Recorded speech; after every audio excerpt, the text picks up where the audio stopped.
महल के अंदर भव्य दरबार सजा हुआ था। राजा कर्मराज अपने सिंहासन पर बैठे थे। दरबारियों की भीड़ उनके इर्द गिर्द खड़ी थी। सभी राजा की शक्ति और पराक्रम की प्रशंसा कर रहे थे। राजा के चेहरे पर गर्व छलक रहा था।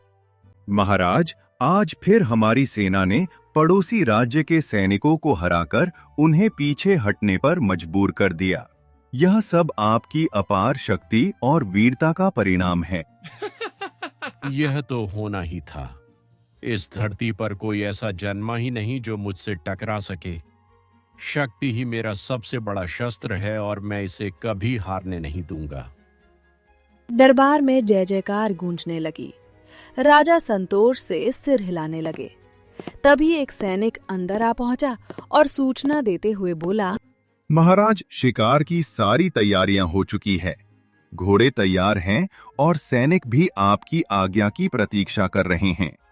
हम अच्छा तो चलो, आज देखता हूँ इस जंगल में कौन मेरा शिकार बनने के लिए तैयार बैठा है। राजा और उनके सैनिक महल से बाहर निकल गए। कुछ देर बाद गहरे जंगल में राजा घोड़े पर सवार होकर आगे बढ़ रहे थे। सैनिक उनके पीछे पीछे चल रहे थे। अचानक राजा को रास्ते के किनारे एक बूढ़ा साधु दिखाई पड़ा, जो थका हुआ और प्यासा प्रतीत हो रहा था। साधु राजा की ओर देखकर बोला, राजन, मुझे बहुत प्यास लगी है। क्या आप मुझे थोड़ा जल दे सकते हैं? बुढ़े, तुझे क्या लगा? मैं यहाँ कोई दान पुण्य करने आया हूँ। अगर तुझे प्यास लगी है तो जा जंगल में कहीं पानी ढूंढ ले। सैनिक राजा की बात पर हंसने लगे, लेकिन साधु राजा की आंखों में गंभीरता से देखते हुए बोला, राजन, अहंकार मनुष्य को अंधा कर देता है। आज तुम जिसे अपनी शक्ति समझ रहे हो, वही एक दिन तुम्हारी सबसे कठिन परीक्षा बनेगी। क्या बकवास कर रहे हो वृद्ध? मेरी शक्ति ही मेरा सबसे बड़ा हथियार है। मेरी शक्ति की बराबरी कोई नहीं कर सकता। साधु अपने नेत्र बंद करके कुछ मंत्र बुदबुदाने लगा और फिर राजा की ओर देखकर बोला, राजन, तूने मेरा अपमान किया है। मैं तुझे श्राप देता हूँ। तेरी 3 पुत्रियां होंगी, लेकिन वो साधारण नहीं होंगी। वो असीम शक्तियों के साथ जन्म लेंगी। क्या कहा? मेरी पुत्रियां अद्भुत शक्तियों के साथ जन्म लेंगी?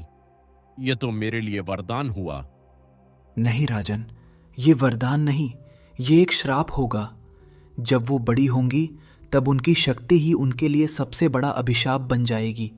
लोग उनसे डरेंगे, उन्हें अस्वीकार करेंगे, उनसे कोई भी शादी नहीं करेगा। साधु की बात सुनकर राजा हंसने लगा। ऐसा कुछ नहीं होगा। मेरी पुत्रियां इस राज्य की सबसे बड़ी शक्ति बनेंगी और मैं इसे सुनिश्चित करूंगा। इतना बोलकर राजा अपने सैनिक के साथ आगे बढ़ गए। समय ऐसे ही बीतने लगा। कुछ समय बाद राजमहल रोशनी और रंग बिरंगे फूलों से सजा हुआ था। राजा कर्मराज और रानी इंदुमती राज सिंहासन पर बैठे थे। राजन, ये पूरे राज्य के लिए आनंद का दिन है। महारानी ने एक नहीं बल्कि 3 पुत्रियों को जन्म दिया है। ये मेरे राज्य के लिए स्वर्ण युग की शुरुआत है। तभी महल के बाहर अचानक तेज आंधी चलने लगी। घनघोर बादल घेर आए। सैनिक और दरबारी घबरा गए। राजन, ये कैसा संकेत है? अचानक कितनी तेज आंधी क्यों आ रही है? ये कोई सामान्य घटना नहीं लगती। लगता है स्वयं प्रकृति हमें कुछ संकेत दे रही है। मूर्ख मत बनो, ये सिर्फ मौसम का बदलाव है। हमारे राजकुमारियों का जन्म हुआ है तो पूरा ब्रह्मांड उनकी शक्ति को स्वीकार कर रहा है। समय बीतने लगा। तीनों राजकुमारियां धीरे धीरे बड़ी होने लगीं। लेकिन जल्द ही तीनों राजकुमारियों ईशा, रिया और सुभद्रा की शक्तियां प्रकट होने लगी। एक दिन मंत्री राजा से बोला, महाराज, राजकुमारी ईशा जहां भी जाती हैं वहां हवा उनके इशारों पर चलती है। रिया जिस चीज को छूती हैं वहां हरियाली भर जाती है, लेकिन कभी कभी मौसम बिगड़ भी जाता है। सुभद्रा की आंखें रात में सितारों जैसी चमकती हैं और अंधकार में भी वो स्पष्ट देख सकती हैं। राजा कर्मराज को अचानक साधु का श्राप याद आ गया। तो वो साधु सच कह रहा था, ये वरदान नहीं, अभिशाप है। राजा के चेहरे पर चिंता की लकीरें उभरने लगी। कुछ समय बाद महल के बाहर अजीब अजीब सी अफवाहें फैलने लगीं। कुछ लोग राजकुमारियों को देवी मानने लगे तो कुछ लोग उन्हें शापित समझने लगे। एक दिन राजा खिड़की से बाहर झांकते हुए अपने तीनों पुत्रियों को खेलते हुए देखकर अपने आप से बोले, अगर ये शक्तियां मेरे पुत्रियों के लिए बोझ बन गई तो उनका भविष्य क्या होगा? क्या सच में मेरी पुत्रियों पर संकट आ जाएगा? 21 वर्ष बाद महल के आंगन में तीनों राजकुमारियां ईशा, रिया और सुभद्रा तलवारबाजी का अभ्यास कर रही थीं। उनके अंदर अद्भुत शक्तियां पूरी तरह विकसित हो चुकी थीं। तभी महल का वातावरण असामान्य हो गया और एक नौकर दौड़ता हुआ राजा कर्मराज के पास जाकर बोला, महाराज, राजकुमारी ईशा ने केवल एक इशारे से बवंडर खड़ा कर दिया और रिया और राजकुमारी सुभद्रा की उपस्थिति से महल के आसपास की झीलों में अजीब लहरें उठ रही हैं और राजकुमारी सुभद्रा की आंखों की चमक से अंधेरे में भी महल रोशन हो रहा है। राजा तुरंत उठकर महल की छत पर चले गए और अपनी पुत्रियों को देखने लगे। उनके आसपास कोई नहीं था। महल के लोग उनसे दूरी बना रहे थे। तभी वहां पर राजा का मंत्री आ पहुंचा। राजा कर्मराज अपने मंत्री की ओर देखकर बोले, तीनों राजकुमारियों से महल के लोग आखिरकार दूरी क्यों बना रहे हैं मंत्री? मुझे ये बात अंदर ही अंदर खाए जा रही है। महाराज, आपके तीनों पुत्रियों के अंदर विचित्र शक्तियां हैं। लोग उनसे डरते हैं, उनसे खौफ खाते हैं। कोई भी उनके करीब आने से घबराता है। अगर ऐसा ही हाल रहा तो प्रजा का कोई भी नागरिक हमसे कैसे जुड़ेगा? और जब तक कोई नागरिक जुड़ेगा नहीं तो फिर हम इस राज्य में शासन कैसे कर पाएंगे? सवाल ये नहीं है कि हम इस राज्य में शासन कैसे कर पाएंगे। सवाल ये है कि महल के लोगों की दूरी और प्रजा की दूरी आपको अकेला कर देगी। ये सुनकर राजा कर्मराज गहरी चिंता में डूबते हुए वहां से चले गए। अगले दिन राजा कर्मराज अपने मंत्री से बोले, कल मैंने तुम्हारी बात पर बहुत विचार विमर्श किया और मैंने फैसला किया है कि मेरे तीनों पुत्रियां अब शादी के योग्य हो चुकी हैं और उन तीनों का अकेलापन खत्म करने के लिए उन तीनों का विवाह करना ही समस्या का समाधान है। जाओ, जाकर आसपास के राज्यों में मेरे तीनों पुत्रियों के विवाह का प्रस्ताव भेज दो। राजा का आदेश सुनकर मंत्री ने ऐसा ही किया। मगर किसी भी राज्य का राजा जब राजा कर्मराज की पुत्रियों के बारे में सुनता तो वो घबराकर मना कर देता और किसी भी राज्य के राजकुमार भी राजा कर्मराज के तीनों पुत्रियों का नाम सुनते ही डर जाते। कुछ दिन बाद मंत्री राजा कर्मराज से बोला, महाराज, हमने कई राज्यों में प्रस्ताव भेजा लेकिन सभी ने इनकार कर दिया। इनकार? वे मेरे पुत्रियों को ठुकरा रहे हैं। क्यों? महाराज, प्रजा में कई अफवाहें फैल चुकी हैं। लोग कहते हैं कि राजकुमारियों के पास अलौकिक शक्तियां हैं और वे सामान्य जीवन नहीं जी सकती। कुछ उन्हें देवी मानते हैं तो कुछ शापित। मूर्ख मेरी पुत्रियां, कोई शापित राजकुमारियां नहीं बल्कि वे शक्ति का प्रतीक हैं।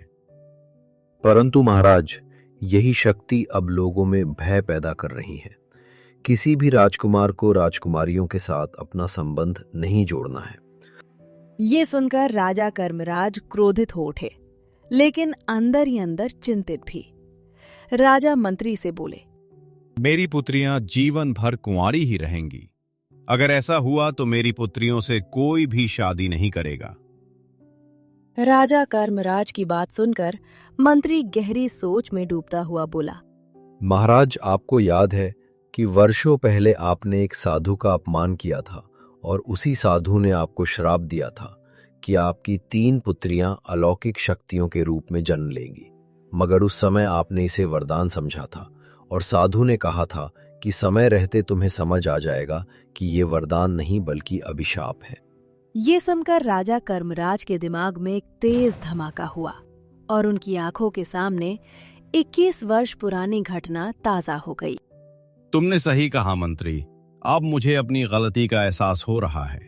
अगर ऐसी बात है तो मैं उस स्थान पर दोबारा जाऊंगा जहां पर वो साधु मुझसे मिला था और मैं उससे क्षमा मांगूंगा। अगले दिन राजा कर्मराज अपने घोड़े पर सवार होकर अकेले जंगल की ओर निकल पड़े।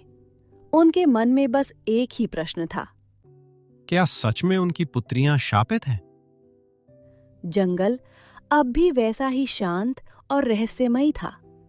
राजा कर्मराज चारों ओर देखने लगे, लेकिन साधु कहीं नहीं दिखा। साधु, तुम जहां भी हो मेरे सामने आओ। मैंने तुम्हारी बातों को पहले मजाक समझा, लेकिन अब मैं सच जानना चाहता हूं। कुछ क्षणों के बाद एक हल्की रोशनी प्रकट हो गई। पेड़ों के पीछे से वही वृद्ध साधु प्रकट हो गए जिनसे राजा कर्मराज वर्षों पहले मिले थे। साधु के चेहरे पर वही गंभीरता थी। राजन, तुम्हें यहां आने में बहुत समय लग गया। क्या अब भी अपने अहंकार में डूबे हो? नहीं, अब मेरा अहंकार टूट चुका है, लेकिन मैं ये जानना चाहता हूं कि क्या मेरे पुत्रियों के लिए कोई समाधान है या ये श्राप हमेशा बना रहेगा? हर श्राप का अंत संभव है, लेकिन उसके लिए पात्र को कठिन परीक्षाओं से गुजरना पड़ता है। कैसी परीक्षाएं? 3 कठिन परीक्षाएं जो तीनों राजकुमारियों को देनी होंगी। यदि वो सफल हुई तो श्राप समाप्त हो जाएगा, लेकिन यदि वो असफल हुए तो क्या? तो उनकी शक्तियां उनके लिए ही विनाश का कारण बन जाएंगी। वो कभी सामान्य जीवन नहीं जी पाएंगी। राजा कर्मराज का चेहरा कठोर हो गया। वे गहरी सोच में पड़ गए। अब उनके सामने सिर्फ एक ही रास्ता था, अपने पुत्रियों को इन परीक्षाओं के लिए तैयार करना। मैं अपने पुत्रियों को इन परीक्षाओं का सामना करने के लिए तैयार करूंगा। मुझे बताओ, ये परीक्षाएं क्या है? पहली परीक्षा ईशा की होगी, नीलकंठ सरोवर में, जहां जलपरी का श्राप बसा हुआ है। इतना बोलकर साधु राजा के नजदीक आकर राजा कर्मराज के कान में रहस्यमय अंदाज में कुछ बताने लगा। राजा कर्मराज की आंखें आश्चर्य और भय से फैल गईं। कुछ क्षण बाद साधु तेज स्वर में बोला, यही एक हल है राजन। इतना बोलकर साधु रंग बिरंगी किरणों से वहां से गायब हो गया और राजा कर्मराज चुपचाप अपने महल चला आया। अगले दिन राजमहल में राजा कर्मराज तीनों राजकुमारियों के सामने खड़े थे। मेरी पुत्रियों, साधु ने तुम्हें श्राप से मुक्ति का मार्ग बताया है, लेकिन ये मार्ग आसान नहीं। तुम तीनों को कठिन परीक्षाओं से गुजरना होगा। पिताश्री, हमें बताइए, हमें क्या करना होगा? पहली परीक्षा तुम्हारी है। तुम्हें नीलकंठ सरोवर तक जाना होगा, जहां एक जलपरी का श्राप छिपा है। जलपरी वो तो सिर्फ लोक कथाओं में सुनी गई है। नहीं, वो वास्तविक है और उसका श्राप ही तुम्हारी परीक्षा है। ईशा, ये निर्णय तुम्हें लेना होगा। मैं तैयार हूँ पिताश्री, मैं इस परीक्षा का सामना करूंगी। रात के समय ईशा नीलकंठ सरोवर के पास पहुंच गई। चारों ओर रहस्यमय शांति फैली हुई थी। सरोवर का पानी हल्की नीली रोशनी से चमक रहा था। जैसे ही ईशा पानी के पास पहुंची, हल्की हल्की धुंध उठने लगी। अचानक पानी के बीचों बीच एक सुंदर जलपरी प्रकट हो गई। कौन हो तुम जो इस श्रापित सरोवर में आई हो? मैं ईशा हूँ, नरेश नगर की राजकुमारी। मैं तुम्हारे श्राप का रहस्य जानना चाहती हूँ। ये श्राप वर्षों पुराना है। एक दुष्ट जादूगर ने मुझे इस सरोवर का पहरेदार बना दिया ताकि कोई भी यहाँ से अमृत कलश ना ले जा सके। जब तक कोई सच्चे प्रेम और साहस से मेरी परीक्षा पास नहीं करता, तब तक मैं मुक्त नहीं हो सकती। अगर तुम्हारी मुक्ति मेरी परीक्षा है तो मैं इसे पूरा करने के लिए तैयार हूँ। जलपरी ने हाथ उठा दिए और सरोवर का पानी अचानक ऊंची लहरों में बदल गया। चारों ओर एक रहस्यमय गूंज सुनाई देने लगी। यह परीक्षा बल से नहीं, हृदय से जीती जाएगी। तुम्हें यह साबित करना होगा कि तुम्हारा हृदय सच्चा और निडर है। अचानक सरोवर के पानी से एक विशालकाय जल राक्षस प्रकट हो गया। वो ईशा की ओर बढ़ने लगा। ईशा ने तलवार से जैसे ही उस पर वार किया, तभी वो पानी में विलीन हो गया और दूसरी जगह प्रकट हो गया। ईशा को एहसास हो गया था, ये राक्षस केवल छलावा है। अगर मैं इससे लड़ती रही तो मैं कभी नहीं जीत पाऊंगी। मुझे इन पर वार करने के बजाय जलपरी की सच्ची परीक्षा को समझना होगा। ईशा ने अपनी तलवार नीचे रख दी और आंखें बंद कर ली। राक्षस उसके चारों ओर घूमने लगा, लेकिन वो शांत खड़ी रही। अचानक राक्षस धीरे धीरे गायब हो गया। तुमने समझ लिया, असली परीक्षा बाहुबल की नहीं बल्कि मन की थी। सच्चा योद्धा वो होता है जो केवल युद्ध से नहीं बल्कि धैर्य और बुद्धि से भी जीतता है। इतना बोलते ही जलपरी का रूप बदलने लगा और वो एक सुंदर राजकुमार में बदल गया। मैं असल में नीलकंठ साम्राज्य का राजकुमार अजय हूँ। उस दुष्ट जादूगर ने मुझे जल पर ही बनाकर इस सरोवर में कैद कर दिया था। आज तुमने मुझे मुक्त कर दिया है। ये केवल मेरी परीक्षा नहीं थी बल्कि तुम्हारी भी थी। अब तुम स्वतंत्र हो। राजकुमार अजय भावुक हो गए और ईशा के साथ उसके महल चले गए। महल में राजा कर्मराज, रिया और सुभद्रा बेसब्री से ईशा की प्रतीक्षा कर रही थी। जैसे ही ईशा ने महल के द्वार से प्रवेश किया, सभी प्रसन्न हो गए। राजा कर्मराज ईशा को गले लगाते हुए बोले, मेरी पुत्री, तुमने पहली परीक्षा सफलतापूर्वक पूरी की। तुमने न केवल जलपरी का श्राप तोड़ा, बल्कि यह भी साबित कर दिया कि एक सच्चा योद्धा केवल तलवार से नहीं बल्कि बुद्धि और धैर्य से भी जीतता है। दीदी, लगता है पहली परीक्षा के साथ साथ एक राजकुमार का दिल भी जीत लाई हो। राजा कर्मराज रिया की ओर देखकर बोले, अब रिया की परीक्षा की बारी है। पत्थर के जंगल की यात्रा। पिताश्री, मुझे बताइए, मेरी परीक्षा क्या है? तुम्हें पत्थर के जंगल में जाना होगा। वहां एक शापित राजकुमार पैद है जिसे इस श्राप से मुक्त करने की जिम्मेदारी तुम्हारी है। पत्थर का जंगल वो तो मृत्यु का स्थान माना जाता है। वहां से कोई जीवित लौटकर नहीं आया। इसीलिए ये परीक्षा है। तुम्हें अपने साहस और शक्तियों से ये सिद्ध करना होगा कि तुम इस चुनौती के योग्य हो। रिया अपनी तलवार उठाकर यात्रा के लिए तैयार हो गई और पत्थर के जंगल की ओर बढ़ गई। जैसे जैसे वो जंगल के अंदर बढ़ रही थी, चारों ओर अजीब सी निस्तब्धता छाती जा रही थी। पेड़ पौधे पत्थर में बदल चुके थे और जगह जगह इंसानों और जानवरों की पत्थर की मूर्तियां खड़ी थी जो पहले जीवित प्राणी थे। ये जगह तो सच में शापित लगती है। यहाँ हर चीज पत्थर में बदल चुकी है। अचानक हवा में एक करुणामयी आवाज गूंजने लगी। रिया चौकन्ना हो गई और आवाज की दिशा में बढ़ने लगी। कुछ देर बाद उसे एक विशाल पत्थर का महल दिखाई देने लगा। महल के द्वार पर एक पुरुष के पत्थर की मूर्ति खड़ा था। क्या ये वही शापित राजकुमार है? जैसे ही रिया ने मूर्ति को स्पर्श किया, अचानक हवा में एक जादुई रोशनी फैल गई और राजकुमार की आत्मा प्रकट हो गई। वो अद्भुत सौंदर्य का स्वामी था। उसकी आंखों में पीड़ा और दर्द झलक रहा था। कौन हो तुम जो इस श्रापित भूमि में आई हो? मैं रिया नरेश, नगर का राजकुमारी हूँ। मैं तुम्हारे श्राप को समाप्त करने के लिए यहाँ आई हूँ। लेकिन यह इतना आसान नहीं। इस श्राप को तोड़ने के लिए तुम्हें अपनी सबसे प्रिय चीज त्यागनी होगी। अगर किसी त्यागी से तुम्हारी मुक्ति संभव है तो मैं उसे करने के लिए तैयार हूँ। लेकिन पहले ये बताओ कि ये श्राप लगा कैसे? सदियों पहले मैं इस महल का राजकुमार था। एक दुष्ट जादूगरनी को मुझसे प्रेम हो गया, लेकिन जब मैंने उसका प्रस्ताव ठुकरा दिया तो उसने मुझे श्राप देकर पत्थर बना दिया। ना केवल मैं बल्कि पूरा जंगल श्रापित हो गया।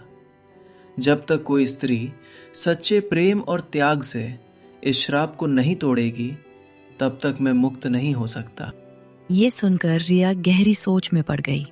त्याग मेरी सबसे प्यारी चीज क्या है? महल के द्वार पर एक अंधेरी छाया प्रकट हो गई। यही वो दुष्ट जादूगर था जिसने राजकुमार को शापित किया था। मूर्ख राजकुमारी, तुम भी इस जंगल में फंस जाओगी। कोई भी श्राप से बच नहीं सकता। अगर तुम राजकुमार को मुक्त करना चाहती हो तो तुम्हें अपनी सबसे प्रिय चीज त्यागनी होगी, तुम्हारी शक्तियाँ। रिया के सामने अब सबसे कठिन निर्णय था। वो अपनी शक्तियां खो देगी तो सामान्य स्त्री बन जाएगा, लेकिन अगर वो त्याग नहीं करती तो राजकुमार पत्थर ही बने रहेंगे।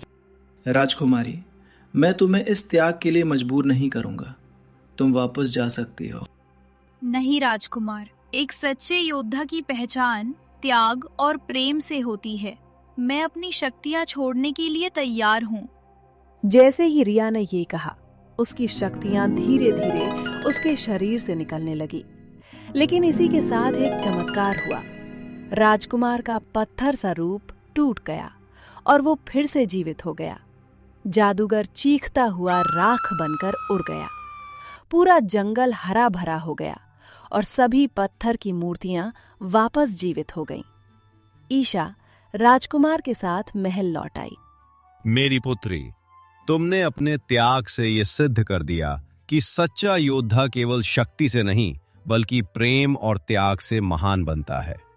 तो अब 2 परीक्षाएं पूरी हो चुकी हैं। अगली बारी मेरी है। हाँ, अब अंतिम परीक्षा की घड़ी आ गई है। सुभद्रा, तुम्हें अंधकार का महल जाना होगा, जहां एक दुष्ट जादूगर ने एक राजकुमार को कैद कर रखा है। पिताश्री, ये जादूगर कौन है? नहीं जानता कि वो जादूगर कौन है। मुझे बस साधु महाराज ने यही बताया था कि तुम्हें अंधकार के महल में जाकर उस जादूगर से राजकुमार को कैद से आजाद कराना होगा।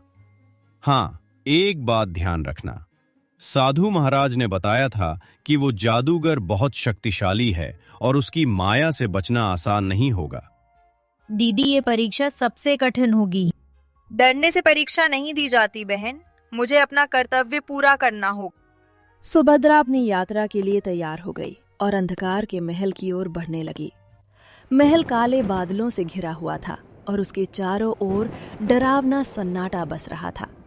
जैसे ही सुभद्रा ने महल में प्रवेश किया, दरवाजे अपने आप बंद हो गए। एक गहरी हंसी गूंजने लगी। तो ये नया योद्धा आई है जो मुझे हराने का सपना देख रही है। सुभद्रा तलवार निकालकर सावधान हो गई। उसके सामने एक विशाल सिंहासन पर काले वस्त्रों में लिपटा एक भयावह जादूगर बैठा था। मैं यहाँ राजकुमार को मुक्त कराने आई हूँ, छोड़ दो उसे। इतना आसान नहीं है राजकुमारी। इतना बोलकर जादूगर ताली बजाने लगा और एक लोहे का पिंजरा प्रकट हो गया जिसमें एक सुंदर राजकुमार बंद था। राजकुमारी, कृपया मेरी मदद करें। राजकुमारी, ये तुम्हारी हार का खेल है। तुम्हारी शक्तियां तुम्हारे लिए श्राप है और अब यही तुम्हें नष्ट करेंगी। अचानक चारों ओर विशाल दर्पण प्रकट हो गए। हर दर्पण में सुभद्रा का एक अलग रूप दिखने लगा, क्रोधी, भयभीत और दैत्यकार। देखो, यही है तुम्हारी सच्चाई। अगर तुम अपनी शक्ति का इस्तेमाल करोगी तो एक राक्षस बन जाओगी। सुभद्रा, मुझे बचाओ, लेकिन अपनी शक्ति का प्रयोग मत करना, वरना। सुभद्रा असमंजस में पड़ गई। वो सोच में डूब गई। क्या सच में उसकी शक्ति ही उसका विनाश है? सुभद्रा ने अपनी आंखें बंद कर ली। गहरी सांस लेती हुई अपनी माँ की बातें याद करने लगी कि शक्ति का सही प्रयोग तभी होता है जब मन शांत हो। डर मेरी परीक्षा है। अगर मैं इससे हार गई तो सच में श्रापित हो जाऊंगी। कुछ देर बाद उसने धीरे से आंखें खोल दी। क्या कर रही हो? अपनी शक्ति का इस्तेमाल नहीं करोगी तो मुझसे लड़ोगी कैसे? शक्ति का इस्तेमाल करने और उस पर नियंत्रण रखने में अंतर है। जादूगर आग की लपटें छोड़ने लगा। सुभद्रा ने एक कल के लिए शक्ति का प्रयोग किया, लेकिन पूरी तरह आत्मनियंत्रण में रहते हुए। असंभव। तुम अपनी शक्ति को नियंत्रित कैसे कर रही हो? क्योंकि शक्ति का सही मूल्य आत्मनियंत्रण है, ना कि भय। सुभद्रा जादूगर की ओर बढ़ने लगी और अपनी तलवार से एक ही वार से उसका नाश कर दिया। जादूगर का नाश होते ही महल रोशनी में बदल गया। राजकुमार का पिंजरा टूट गया। सुभद्रा राजकुमार को साथ लेकर अपने महल आ पहुंची। सुभद्रा को देखकर राजा प्रसन्न हो उठे और उसके साथ दोनों बहन भी। मेरी पुत्री, तुमने न केवल इस श्राप को समाप्त किया बल्कि मुझे भी मेरा अहंकार दिखा दिया। पिताश्री, ये केवल हमारी परीक्षा नहीं थी बल्कि आपकी भी थी, और अब हमारा परिवार फिर से एक हो गया है। तभी वहां पर रंग बिरंगी किरणों के साथ वही साधु प्रकट हो गया। और राजा कर्मराज को रहस्यमय अंदाज में देखकर मुस्कुराने लगा। राजा कर्मराज हाथ जोड़ते हुए साधु महाराज से बोले, मुझे क्षमा कीजिए साधु महाराज। तुम्हें क्षमा कर दिया था राजन, इसीलिए तो तुम्हारे पुत्रियों को श्राप और अभिशाप से बचने के लिए मैंने ये मार्ग बताया। मैं वचन देता हूँ साधु महाराज कि आज के बाद मैं कभी किसी साधु का अपमान नहीं करूंगा।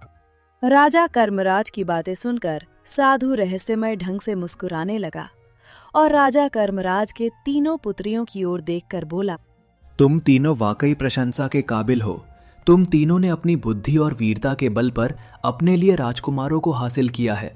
मैंने बरसों पहले जो श्राप दिया था वो श्राप तो तुम तीनों ने अपनी मेहनत से ही खत्म कर दिया। मैं यहाँ तुम्हें ये बताने के लिए आया हूँ कि तुम्हारे अंदर वो दिव्य शक्तियाँ हमेशा रहेंगी, लेकिन एक श्राप बनकर नहीं बल्कि एक वरदान बनकर। राज्य के लोग और महल के लोग केवल श्राप की वजह से तुमसे दूरी बनाकर रखते थे, ना कि तुम्हारी शक्तियों का। साधु की बात सुनकर तीनों राजकुमारियां मुस्कुराने लगीं। अपनी शक्तियों का इस्तेमाल लोगों की भलाई के लिए करना, बोलकर साधु रंग बिरंगी किरणों के साथ वहां से गायब हो गया।